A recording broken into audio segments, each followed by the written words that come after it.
छत्रपती संभाजीनगर परिक्षेत्राचे विशेष पोलीस महानिरीक्षक वीरेंद्र मिश्र हे मागील 4 दिवसांपासून जालना जिल्ह्याच्या तपासणी दौऱ्यावर असून काल त्यांच्या दौऱ्याचा शेवटचा दिवस होता। यात वीरेंद्र मिश्र यांनी 2 उपविभागीय पोलीस अधिकारी कार्यालय, 2 पोलीस स्थानक, पोलीस अधीक्षक कार्यालय जालना आणि पोलीस अधीक्षक कार्यालयातील विविध शाखेचीही तपासणी केल्याची माहिती त्यांनी पत्रकार परिषदेत बोलताना दिली आहे। या तपासणी दौऱ्यादरम्यान त्यांनी पोलिसांसोबत देखील संवाद साधत त्यांच्या समस्या जाणून घेतल्या।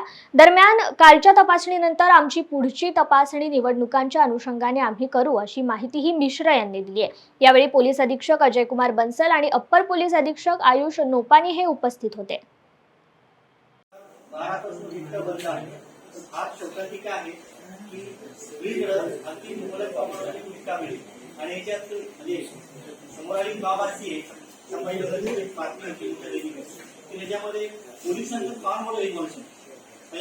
काय मासिक रेट ठरले आणि टँकर ते म्हणजे काय म्हणतात त्याला ट्रकचे ट्रक घेऊन येतात, त्याच्यावर पुढे आपण कंट्रोल करावा असं वाटतं।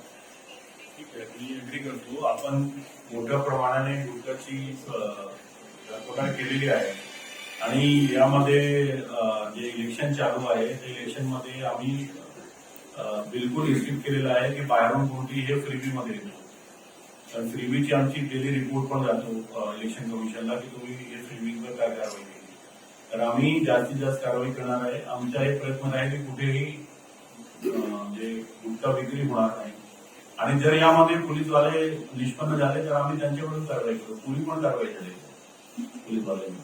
तर ते वाहन पकडले जातात ना, गुटख्याचे जे वाहन पकडले जातात ना ते सोडून देतात, त्याच्यावरती काहीतरी कारवाई झाली पाहिजे, ते सीज झालं पाहिजे। काय होतं कायदेशीर होईल की राहू